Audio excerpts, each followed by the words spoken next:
well, not on a service delivery level, because people don't take SAPS seriously anymore.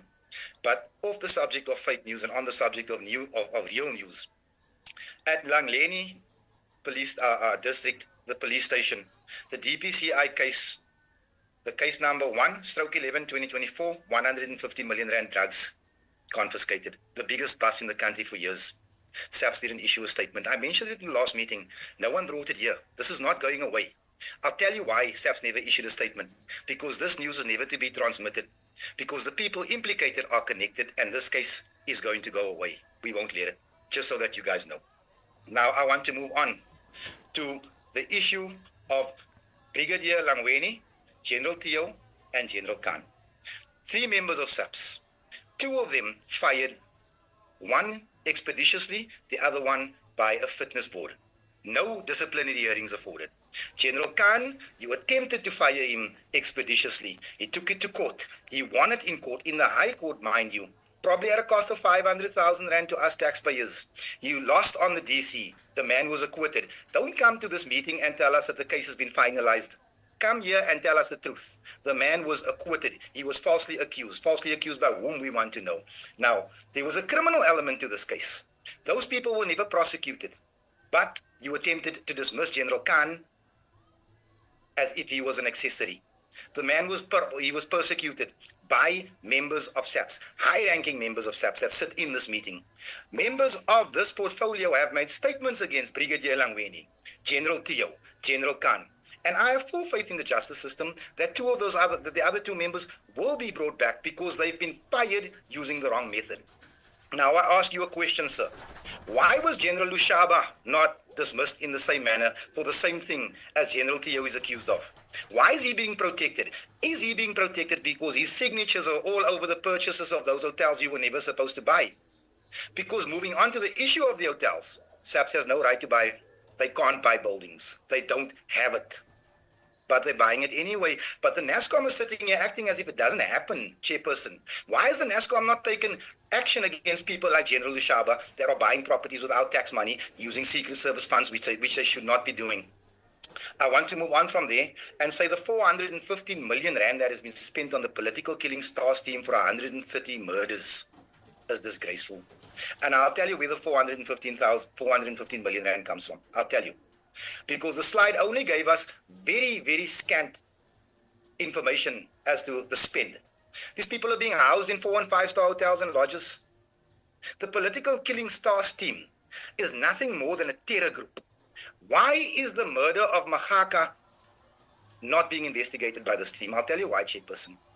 Because that murder will trace the AK-47 that was used to kill this poor man back to crime intelligence.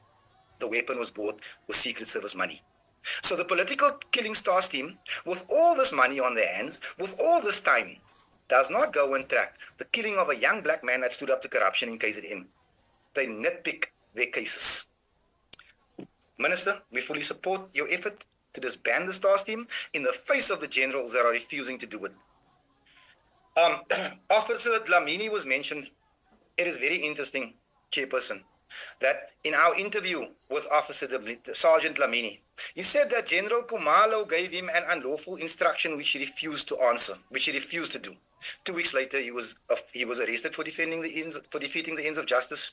He's been held on trial for 5 years for a non-violent crime. Coincidentally, the magistrate, the judge at the regional court that found him guilty, surname is Kumalo. If you go and read the transcripts from that court case, I've given it to an advocate. She says, no way can this man be found guilty. We need to appeal this. Now, I'm going to say to you, sir, that in light of what has happened here, are we as the public, members of this portfolio, within our rights to doubt what's happening at crime intelligence? I think we are. But I just want to add one more thing before I let you go, before you let me go, Chairperson. I just need to find it on my phone because, as luck would have it, my tablet packed up.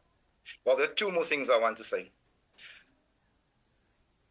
General Abia did not institute proceedings against General Kadwa on the same facts as what General Khan was prosecuted for. Is it because General Khan is a minority, or is it because he's in the way? General Tiani blocked every attempt to abuse that slush fund, and he was removed. I mean, Brigadier Langweni, Tiani Langweni was removed using a manner that is, let's just call it distasteful for now. But here's the kicker. That same Brigadier Tiani is the man who reported all of this madness to the Zondo Commission. How come this was not brought before this committee? Because this whole presentation was half-baked. Facts have been omitted and facts have been twisted. The NASCAR must tell us, the political killing stars team, is it funded with the open account or the secret account? Because I heard both. And I need to know if it's legal. And this thing is recorded, so we'll go back to the recording because the NASCOM actually did contradict himself. But above all, Tiani, Tio, Khan, 3 generals with full security clearance are being prosecuted and persecuted by generals without security clearance, with cooked security clearance. Now, explain this to me. General Madondo has no security clearance, but the name is brought up as if she belongs there. She should not be in that position as per, excuse me, as per the recommendation by Commissioner Sitoli of 2018. Nobody is supposed to be acting in a position that they're not fit for. But these people are being appointed. Is crime intelligence nothing more than a mafia? It appears so.